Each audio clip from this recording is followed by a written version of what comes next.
A paz do nosso Senhor Jesus de Nazaré para os amados irmãos.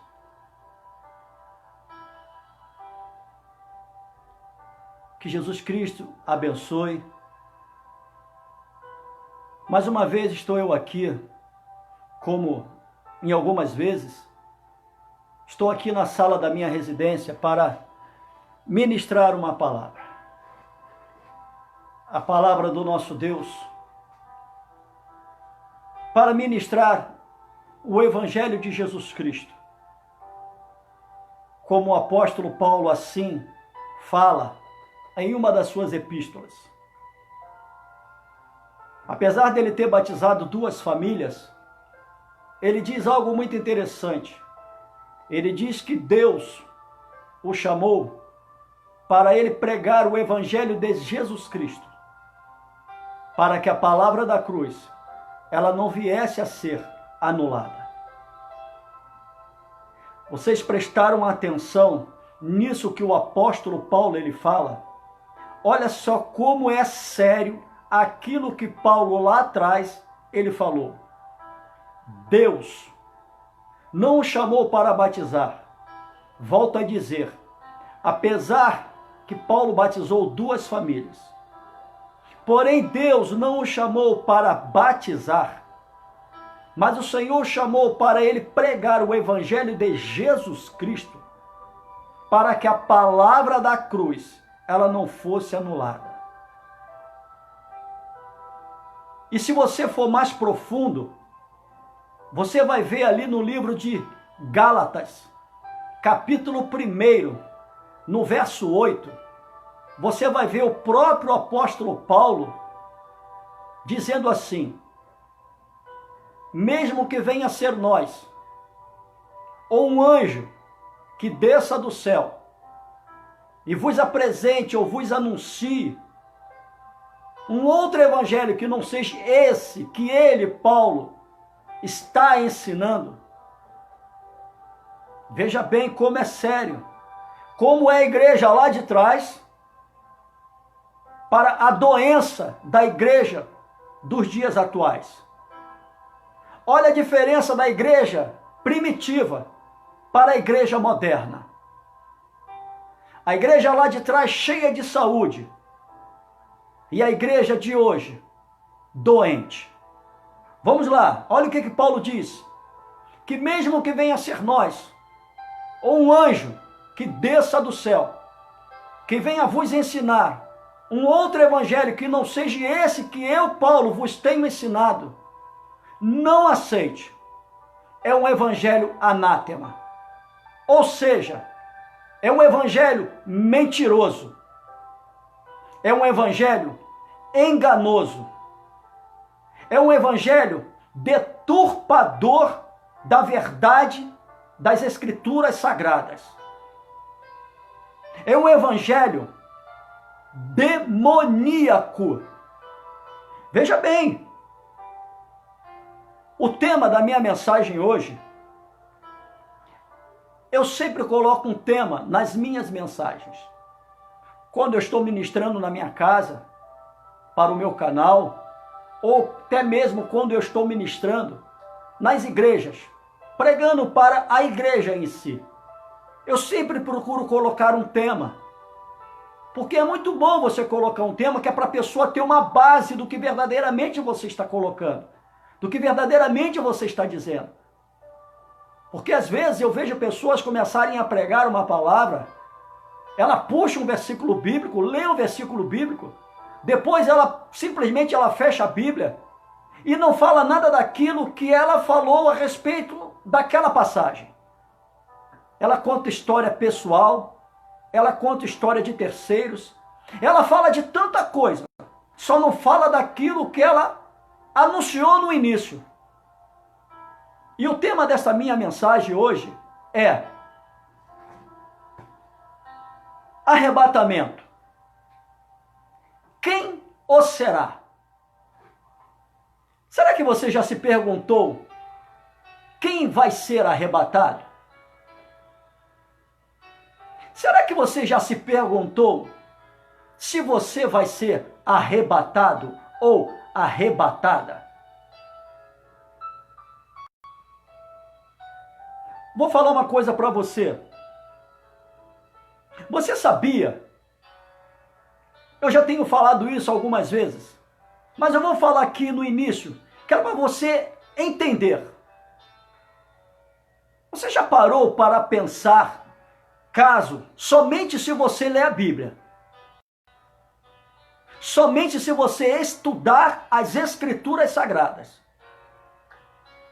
Porque se você não lê a Bíblia, se você não estuda as Escrituras Sagradas, você vai achar, você vai pensar que o Senhor vai vir buscar você.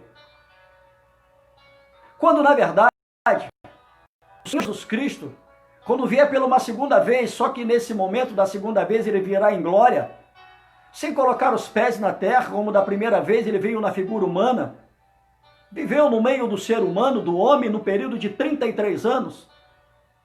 Na segunda vinda dele, ele virá na sua glória, não como homem, mas como Deus. Porque na primeira vinda ele era 100% homem e 100% Deus. E agora na segunda, ele não virá como homem, ele virá como Deus, 100% Deus. Se você estuda a Bíblia, você vai entender que Jesus, quando voltar na segunda vez, ele não vai vir buscar você, ele não vai vir buscar a mim, ele não vai vir buscar nenhum ser humano. Ele vai vir buscar aquilo que é dele, aquilo que é dele, e que ainda habita na terra, até porque foi ele próprio quem deixou para que eu e você não ficássemos órfãos, quando ele ascendeu para sentar à direita de Deus Pai. E o tema desta mensagem, volta a frisar, é arrebatamento.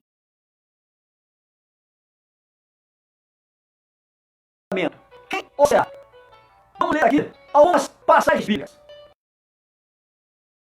A primeira está no livro de Mateus, capítulo 10, no verso 32 e 33. E diz assim, no Evangelho de São Mateus: portanto, qualquer que me confessar diante dos homens, eu o confessarei diante de meu Pai, que está nos céus. Mas qualquer que me negar diante dos homens, eu o negarei também diante de meu Pai, que está nos céus. Esta passagem, ela também está em Lucas, no capítulo 12, no verso 8 e 9. Vamos lá, Lucas 12, 8 e 9, diz assim: e digo-vos que todo aquele que me confessar diante dos homens, também o Filho do Homem confessará diante dos anjos de Deus. Mas quem me negar diante dos homens, será negado diante dos anjos de Deus. O que é você confessar a Cristo? Tem várias vertentes, o confessar a Cristo. Muita gente acha que confessar a Jesus Cristo é uma única vez na sua vida.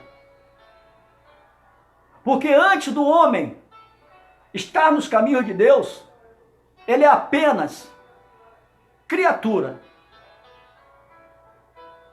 O homem ele só passa a ser, ele só torna-se ser filho de Deus a partir do momento que ele abre mão do mundo, da criatura, e aceita Cristo como Senhor de sua vida. É o próprio Cristo quem diz: porém a todos que tomaram a Cristo como Senhor de suas vidas, tiveram o privilégio de serem chamados filhos de Deus.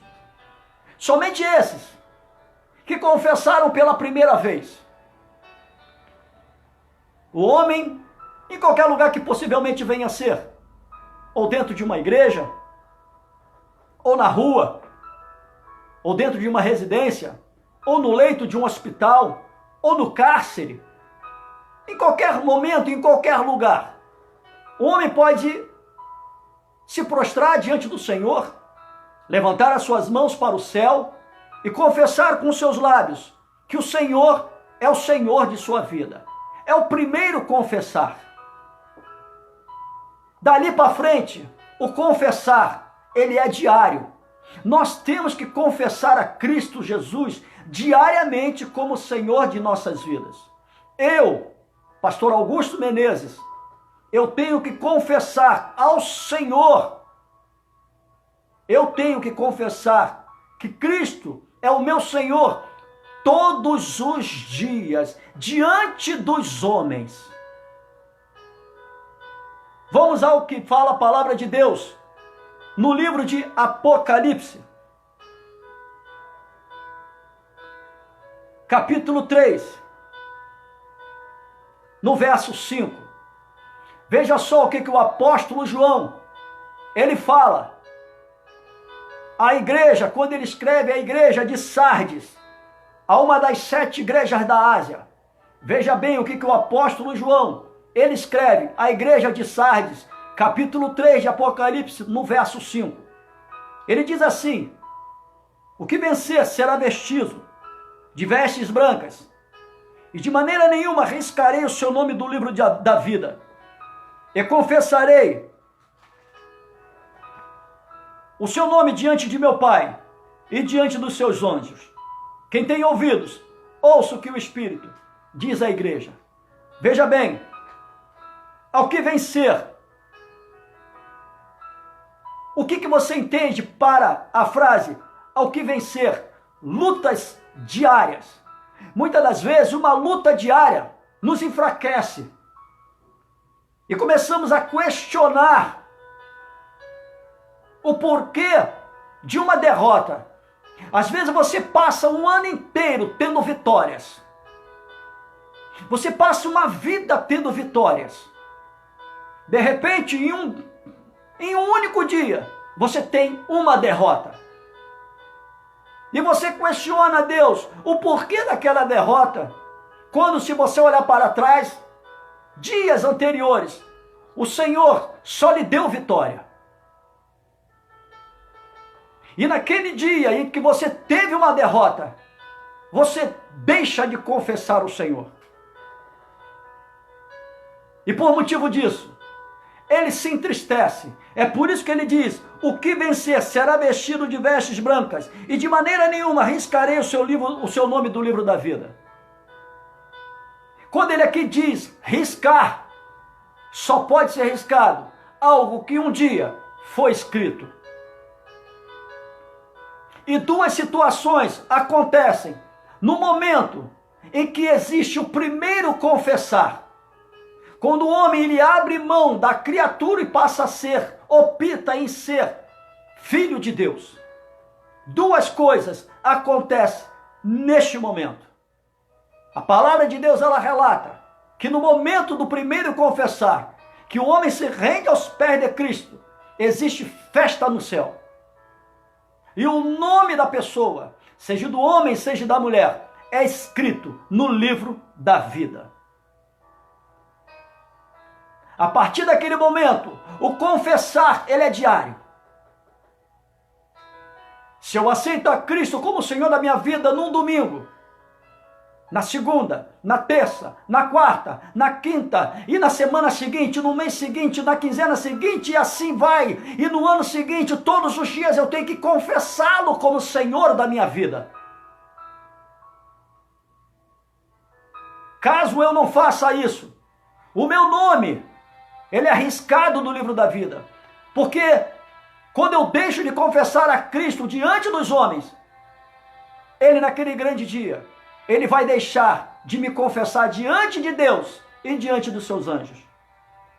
Mas como é confessar diante dos anjos, diante dos homens, pastor Augusto? É em meio às lutas. Porque a palavra de Deus ela diz que os anjos do Senhor estão ao nosso redor, nos abençoando, pelejando nossas lutas, nos dando a vitória. Mas o nosso adversário, o meu e o teu, o nosso adversário, está ao nosso derredor, bramando como um leão, tentando tragar assim quem o puder.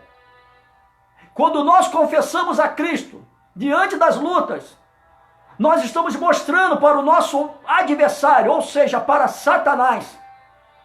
Ele vê e ele ouve, porque a Bíblia diz que ele está ao derredor.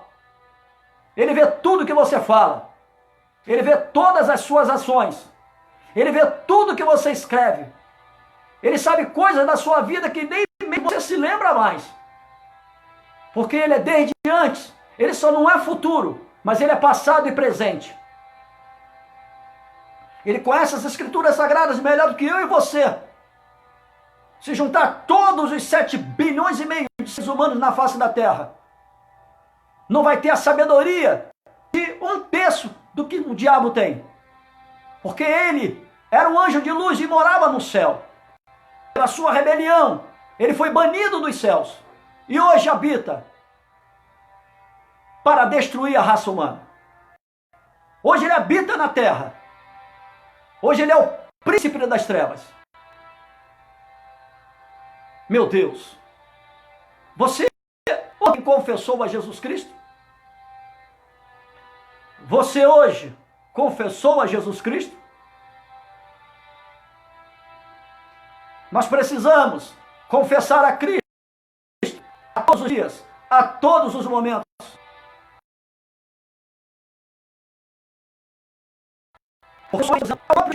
Se eu e você, nós não confessarmos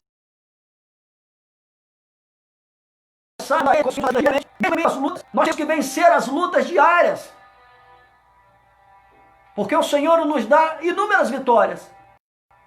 E nós damos essas vitórias. E em minhas vitórias dizemos que Ele é bom, que Ele é Deus fiel. E quando vem uma derrota? Aí dizemos que Ele é infiel. Dizemos que Ele não é bom. Dizemos que Ele não está conosco.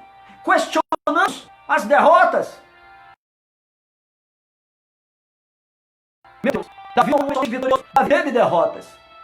Ou você acha que aqueles homens lá atrás não tiveram as derrotas? Todos eles tiveram. Mas eles tiveram muito mais vitórias do que derrotas. Mas não deixaram de ter as suas derrotas. Mas em nenhum momento eles deixaram de confessar ao Senhor como Senhor de suas vidas. Por isso, naquele grande dia, por isso que quando eles morreram, eles foram confessados por Cristo diante de Deus Pai e diante dos seus anjos. E nenhuma da alma desses homens pereceram. Pelo contrário, estão nos céus. Meu Deus.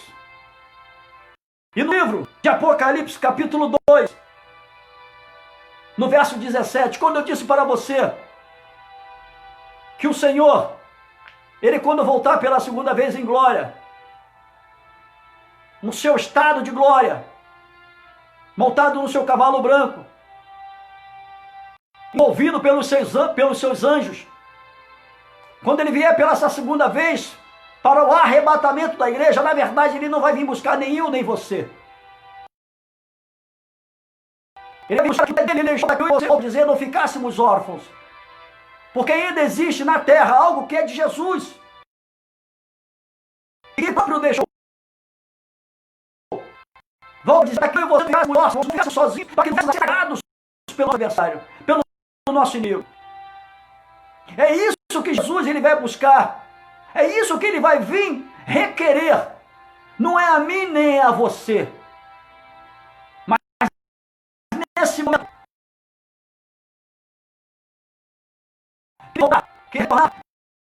para requerer,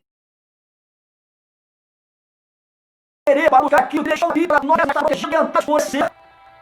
Quando Ele retornar para requerer isso que é de propriedade dEle, quem nesse momento estiver na qualidade de morada, de templo deste céu, este vai morar no céu. Veja bem o que o Senhor diz no livro de Apocalipse, capítulo 2, no verso 17. Quem tem ouvidos, ouça o que o Espírito diz à igreja. Ao que vencer, darei eu a comer do maná escondido e dar-lhe-ei uma pedra branca. E na pedra branca, um novo nome escrito, ao qual ninguém conhece, senão aquele que o recebe. Eu não conheço, você não conhece, ser humano nenhum conhece, mas o Espírito Santo de Deus conhece. O Espírito Santo de Deus é a terceira pessoa da Trindade, que no qual Jesus Ele deixou aqui quando Ele ascendeu para sentar à direita de Deus Pai. Esse ser maravilhoso, que por motivo deles nós não fomos tragados, nós não fomos destruídos. Não permite nem mesmo que nós venhamos a sentir a dor que verdadeiramente nós temos que sentir. Porque o Espírito Santo de Deus, ele geme com gemidos inexprimíveis.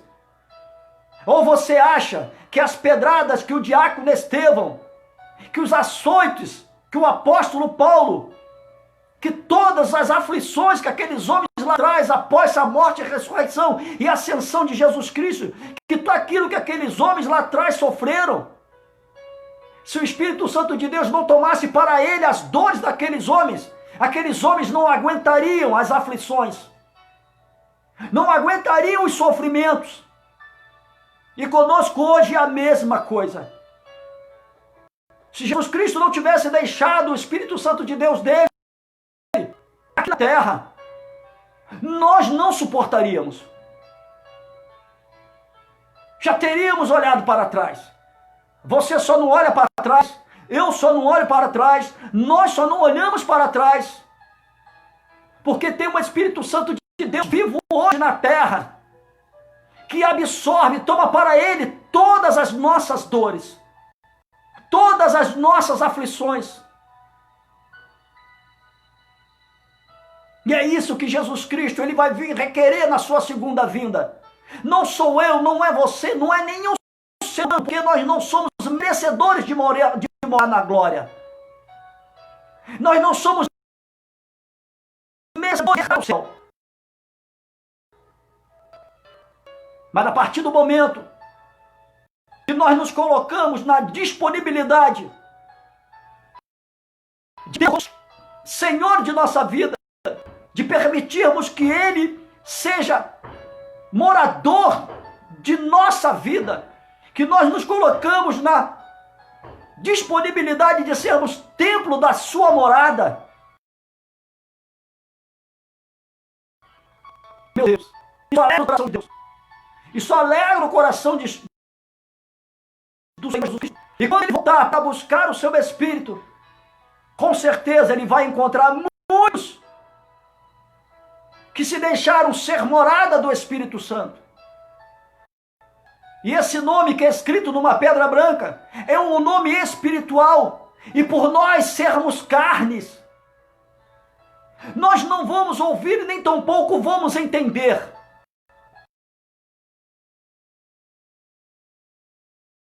O Espírito Santo habita dentro de uma minoria. Esse entendeu. Essa minoria, no momento, foi encontrado como o templo do seu Espírito. Esse vai subir e morar no céu.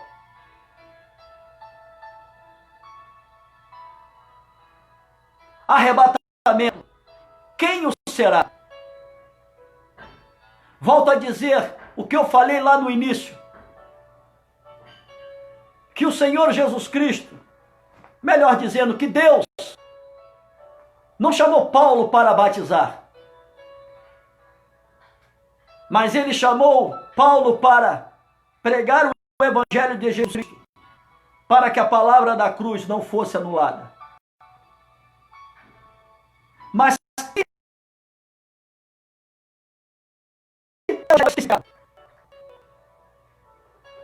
que cruz hoje o homem tem pregado? Eu não vejo mais os sacerdotes do século 21 falar de salvação. Eu não vejo mais os sacerdotes do século 21 falar do céu. Eu não vejo mais os sacerdotes do século 21 falar sobre o inferno. Eu não vejo mais os sacerdotes do século 21 falar sobre arrependimento, falar sobre pecado. Mas eu só vejo eles baterem numa única tecla: a maldita da teologia da prosperidade. E fazendo essas malditas campanhas dentro da casa de Deus. Porque prosperidade, isso é consequência da tua obediência para com a palavra. Não existe a necessidade de eu ir dentro da igreja para buscar as minhas necessidades pessoais. Quando eu vou para a igreja, eu só tenho que ir para a igreja com um intuito: é de adorar a Deus. Não, porque Ele sabe tudo que eu preciso. Ele mesmo diz na palavra dele que antes mesmo de abrirmos a nossa boca para falar qualquer coisa, Ele sabe daquilo que vamos falar. O que Ele quer de mim, o que Ele quer de você. É coisa dentro da sua casa da igreja. Nós cultuemos apenas. O que é cultuar a Deus? É adorá-lo, é louvá-lo. Ele mesmo diz em João 4 que aqueles que o adorem em espírito e em verdade. Como eu posso adorar a Cristo dentro da sua casa? Que quando eu vou para a sua casa, eu só vou para pedir. Onde existe adoração na petição? Não existe. Ou você adora, ou você pede. Só que hoje estão deturpando as escrituras sagradas. Estão jogando no lixo os princípios. Porque se você for parar e analisar, lá atrás, aqueles homens, aquelas mulheres, eles pediam as coisas ao Senhor, sim, mas eles adoravam muito mais do que eles pediam. Você pode ver que Ana, dentro do templo, ela adorou e louvou a Deus. Quando ela chega a pedir Samuel ao Senhor, ela sai do templo. Ela não pede um filho a Deus dentro do templo. Ela sai do templo. Meu Deus. Nós podemos ver que Paulo e Silas estavam encarcerados.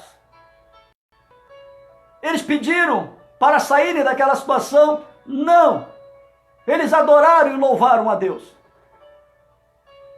Sadraque, Mesaque e Abednego estavam dentro da fornalha. Eles clamaram a Deus dizendo que o fogo estava muito quente, que eles estavam ali torrando, que eles estavam sentindo dores. Não!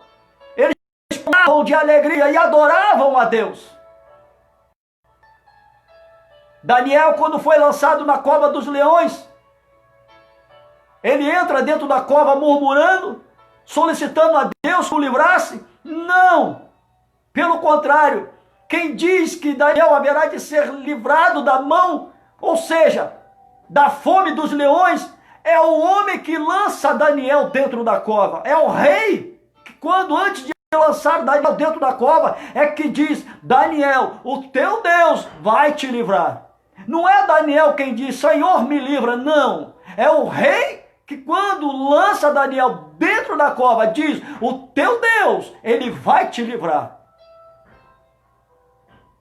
Pedro, quando estava encarcerado, a Bíblia não diz que Pedro clamou. Pelo contrário, a Bíblia diz que Pedro estava em silêncio, mas tinha um povo clamando a favor de Pedro.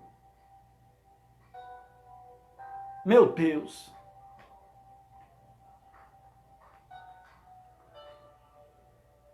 Tudo isso é confessar ao Senhor. Confiar em Deus é confessar que Ele é o Senhor. Mas como é que eu posso confessar diante dos homens, Senhor? Volto a dizer, o nosso adversário está ao nosso derredor. Quando você confessa a Deus e o teu adversário ouve e vê, é como se você estivesse confessando diante dos homens. Quando você confessa ao Senhor Jesus Cristo em meio às lutas, em meio até mesmo a derrotas, que os olhos as tuas lutas e muitas vezes sendo derrotado, e mesmo assim você confessa a Cristo, meu Deus, você não tem ideia do que isso pode surtir no céu. O efeito que isso pode vir a surtir no céu, você não tem ideia. Meu Deus. arrebatamento, quem o será? É quando você tira o teu coração deste mundo. É quando você tira o teu coração do visível e do palpável. Quando você tira o teu coração das lamentações, das murmurações, das lumúrias, dos questionamentos, das dores. Mas aí você pode até falar, pastor, só o senhor sabe o que eu estou passando. Eu também posso dizer para você, você não tem ideia do que eu estou passando. E estou aqui te dando um conselho, te orientando de que forma que você pode alcançar o céu. Não alcançar aquilo que você necessita. Porque quando eu alcanço o céu, eu alcanço aquilo que eu preciso. Antes de eu conseguir as minhas necessidades pessoais, eu preciso alcançar o céu.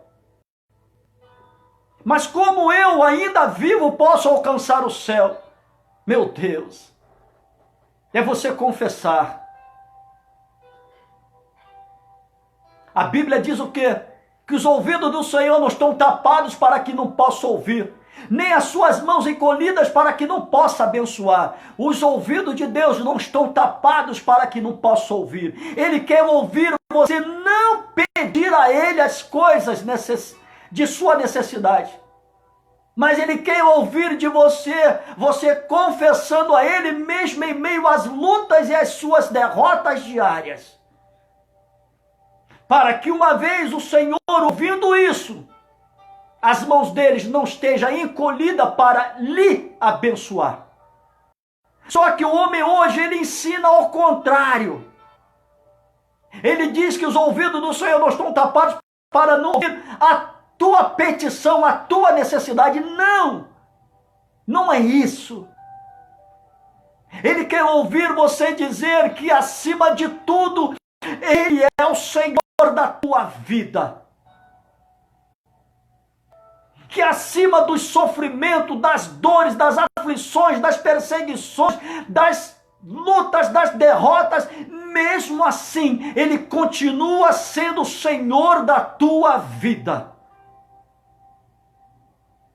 Meu Deus, só assim a mão dele haverá de deixar de estar encolhida e o melhor dele haverá de te alcançar. Não existe a necessidade de eu e você ir para dentro da igreja para pedir. Igreja é lugar de agradecimento. Igreja é lugar de adoração. Igreja é lugar de louvor. Igreja é lugar de você cultuar o teu Deus. Muito diferente do que ensinam hoje. Muito diferente.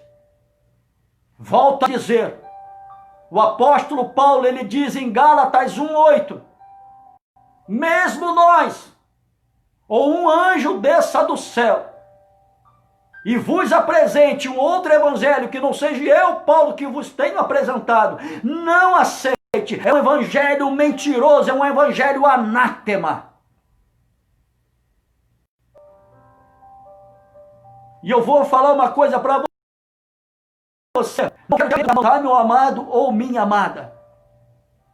Daqui para frente, por ser os últimos dias, as lutas vão ser mais ferrenhas, as lutas vão ser maiores. Se você tinha uma luta por dia, se prepara, porque você vai começar a ter 10 por dia. Se você ficava meia hora chorando, se prepara para chorar 24 horas. Porque é os últimos dias. Mas mesmo em meio a um choro de 24 horas, mesmo em meio a dezenas de lutas diárias, não deixe de confessar ao Senhor. Porque eu sou tão humano quanto você e não posso te dar vitória, mesmo na qualidade de um pastor. Porque eu sou pecador tanto quanto você é. Eu sou limitado tanto quanto você é. Eu passo lutas tanto quanto você passa. Eu sinto dores tanto quanto você sente. Eu tenho tantas derrotas como tantas você assim tem. Mas Deus não é limitado. Ele é ilimitado. Deus não sente dores. Deus não é derrotado. Ele tem o governo de tudo nas suas mãos. Tudo foi criado nele, por ele e para ele. Operando ele, quem impedirá? Se confessares ao teu Deus diariamente, independente do que você venha estar passando, independente do processo diário, se você confessá-lo sempre, pode ter certeza,